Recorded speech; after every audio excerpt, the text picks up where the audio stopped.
آج یکم جنوری 2017 ہے۔ یکم جنوری 2017 کا آج پہلا دن ہے، نئے سال کا آغاز ہو رہا ہے، اور اس موقع پر میں گفتگو اپنی ماؤں، اپنی بہنوں، اپنی بیٹیوں سے کر رہا ہوں، اور دیگر تمام افراد جو میری اس گفتگو کو سن رہے ہیں وہ ایک بات اچھی طرح سمجھ لیں کہ حضور اکرم صلی اللہ علیہ وسلم کے اعلان نبوت سے قبل جو سن کی ترتیب تھی اسے عیسوی سن کہتے، عیسوی۔ حضور اکرم صلی اللہ علیہ وسلم کے اعلان نبوت کے بعد جو دن اور مہینے اور سال شمار ہوتے اس ترتیب کو سن نبوی کہتے، نبوت کا پہلا سال، دوسرا سال، تیسرا سال۔ اور حضور اکرم صلی اللہ علیہ وسلم کے مدینہ منورہ تشریف لانے اور آپ کی وفات پا جانے کے بعد جو سن چلا ہے اسے سن ہجری قمری کہا جاتا ہے، اور یہ باقاعدہ حضرت عمر بن خطاب رضی اللہ تعالیٰ عنہ کے دور میں شروع ہوا ہے۔ حضرت عمر رضی اللہ تعالیٰ نے فیصلہ فرمایا، تمام صحابہ کرام نے اس کی تائید فرمائی ہے، اور گویا اس بات پر صحابہ کا اجماع ہے کہ مسلمانوں میں جو شرعی مسائل کے لیے سن چلے گا وہ سن ہجری ہوگا، ایک سن عیسوی، ایک سن نبوی اور ایک سن ہجری۔ تو یکم جنوری 2017 یہ سن عیسوی ہے۔ جو ہمارے سال چل رہے ہیں مسلمانوں کے، جن کا آغاز محرم سے ہوتا ہے، ہم اس کو بھی ذہن میں رکھیں۔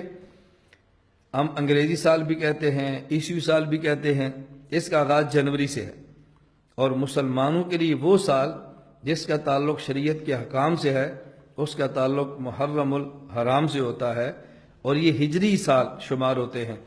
تو جس طرح آج بڑی شد و مت کے ساتھ نئے سال کا تذکرہ کیا جاتا ہے، پرانے سال کے تذکرے ہوتے ہیں، اور اللہ ہم سب کی حفاظت فرمائے، 31 دسمبر کو فحاشی اور عریانی کا سیلاب امنڈ آتا ہے، اور ہمارے وہ مسلمان بھائی جو ان خرافات میں شریک تو نہیں ہوتے لیکن نئے سال کی مبارکیں وہ بھی پیش کرتے ہیں۔ نئے سال کے نام پہ باقاعدہ مبارک دینا، اس کا ہماری شریعت میں کوئی تصور نہیں ہے، اس کا ہماری شریعت میں کوئی وجود نہیں ہے۔ سال آیا اور گزر گیا، نیا سال شروع، یہ بھی گزر جائے گا۔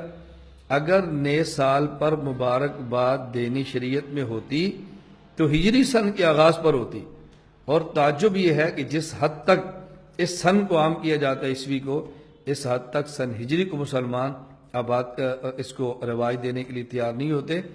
اور سن ہجری کی بنیاد سیدنا فاروق اعظم رضی اللہ عنہ رکھی ہے، لہذا سن ہجری کو یاد رکھنا صحابہ کرام سے محبت کی علامت ہے رضی اللہ تعالی عنہم۔ اس لیے جہاں جنوری، فروری ان ماہ کو یاد رکھتے ہیں وہاں محرم، سفر کو بھی یاد رکھنا چاہیے۔ بعض شریعت کے مسائل ایسے ہیں، مثلا اگر طلاق ہو جائے تو عدت کا مسئلہ ہے، اسی طرح عورت کے طلاق ہو جائے تو عدت کا مسئلہ ہے، رمضان المبارک کے چاند رمضان کی گنتی کا مسئلہ ہے، عید الفطر کا مسئلہ ہے، اسی طرح حج کے ایام کا مسئلہ ہے، عید الاضحیٰ کا مسئلہ ہے، سال بھر جو زکوٰۃ کے لیے گنتی دنوں کی ہوتی ہے وہ مسئلہ ہے۔ اس میں ہجری سن چلے گا، اس میں عیسوی سن نہیں چلتا۔ تو جنوری سے زیادہ بحیثیت مسلمان ہمیں محرم و سفر کو یاد رکھنا چاہیے۔ باقی اگر کوئی کسی ملک میں کسی جگہ پہ یہ عیسوی سن کی ترتیب سے حساب کتاب ہوتا ہے، ہم اس کو گناہ اور ناجائز نہیں کہتے، لیکن شرعی مسائل کا تعلق ہجری سن سے ہے۔ اللہ پاک ہم سب کو توفیق عطا فرمائے۔ میں آپ کی خدمت میں گزارش کروں گا کہ ہم اس بات کا اہتمام کریں کہ شریعت کو مقدم رکھیں، سنت کو مقدم رکھیں، اپنی پوری زندگی دین کے مطابق گزارنے کی کوشش کریں۔ اللہ تعالی ہم سب کو شریعت پر عمل کرنے کی توفیق عطا فرمائے۔